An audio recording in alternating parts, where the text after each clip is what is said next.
महाभारत का युद्ध प्राय खत्म हो चुका है। पांडवों की जीत हुई, कौरवों की हार हुई। धर्म की जीत हुई, अधर्म की हार हुई। भगवान यहां सबसे मिलकर जा रहे हैं। थोड़ी दूर जाते हैं कि फिर वापस आ जाते हैं। अब वापस आए तो सबको लग रहा है कि उनकी वजह से आए। युधिष्ठिर कहे मेरी वजह से आए, कुंती बुआ कहे मेरी वजह से आए, भीम कहे मेरी वजह से आए, अर्जुन कहे पूरी दुनिया जानती है मुझसे कितना प्रेम करते, मेरी वजह से आए। भगवान कहते मैं किसी की वजह से नहीं आया, मैं तो अपने भीष्म के लिए आया हूं, क्योंकि उन्होंने उनको वचन दिया था कि उनके अंत समय में भगवान उनके पास रहे। क्यों वचन दिया? जब महाभारत का युद्ध चल रहा था, सूर्यास्त के बाद युद्ध होता नहीं था, तो कुछ दिन बाद दुर्योधन ने भीष्म पितामह को व्यंग करते हुए कहा। उन्होंने कहा कि आप सिर्फ कहने को हमारी तरफ से युद्ध कर रहे हैं, लड़ा आप उन्हीं की तरफ से रहे हैं, क्योंकि जिसकी सेना में भीष्म पितामह है सामने वाले में से एक कम नहीं हुआ अभी तक। उनको क्रोध आ गया। एक तो वैसे ही उनका मन तो पांडवों में है, तो कह रहे एक तो युद्ध कर रहा हूं इनके साथ खड़े होकर, उसके बाद भी ये मुझ पर ही शक कर रहे हैं। तो उन्होंने क्रोध में आकर कह दिया कि कल मेरे हाथों एक पांडव मारा जाएगा, मैं प्रतिज्ञा लेता हूं। बात भगवान तक पहुंची।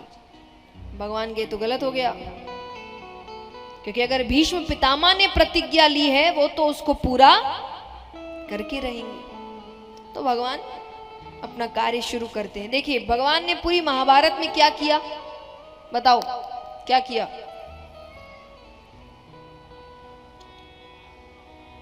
और बताओ, अपने अपने उत्तर देते जाओ।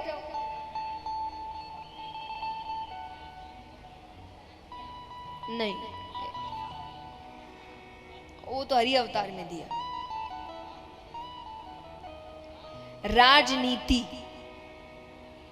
भगवान ने पूरी महाभारत में केवल राजनीति करी। जब लोग कहते हैं ना राजनीति अच्छी चीज नहीं है, किसने कहा अच्छी चीज नहीं है? कृष्ण सी करो, कृष्ण सी करो तो बहुत अच्छी चीज है। अब आप करेंगे दुर्योधन सी तब कैसे बात बनेगी? तो राजनीति बहुत अच्छी चीज है अगर करी जाए श्री कृष्ण सी। उन्होंने पूरी महाभारत में केवल राजनीति करी, तो उनको लगा कि ये तो गलत, कुछ ना कुछ तो करना पड़ेगा। तो उन्होंने क्या किया, वो द्रौपदी जी के साथ कौरवों के शिविर में जा रहे हैं। अलग अलग शिविर लगे, पांडवों का शिविर अलग, कौरवों का। भीष्म पितामह के शिविर में गए। भीष्म पितामह आंखों पर हाथ रख के लेटे हुए हैं। भगवान ने द्रौपदी जी से कहा कुछ कहना मत, बस चुपचाप अंदर जाना और पैरों का स्पर्श करना। अब एक तो पहले महिलाएं श्रृंगार बहुत करती थी, तो अगर आप नहीं भी देख रहे हो तो महिला अगर कमरे में आ रही है पता चल जाता था। इतना श्रृंगार होता था कि वो कोई पायल है, कुछ है, उस आवाज से ही समझ आ जाता था कि महिला आई है। तो उन्होंने कहा कि बोलने की कुछ जरूरत नहीं है, बस जाना और पैरों का स्पर्श करना।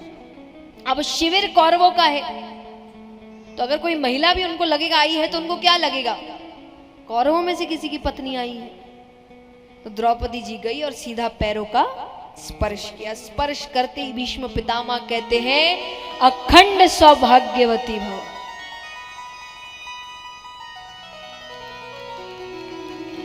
फिर हाथ हटाया, हाथ हटाया तो सामने द्रौपदी जी बैठी है।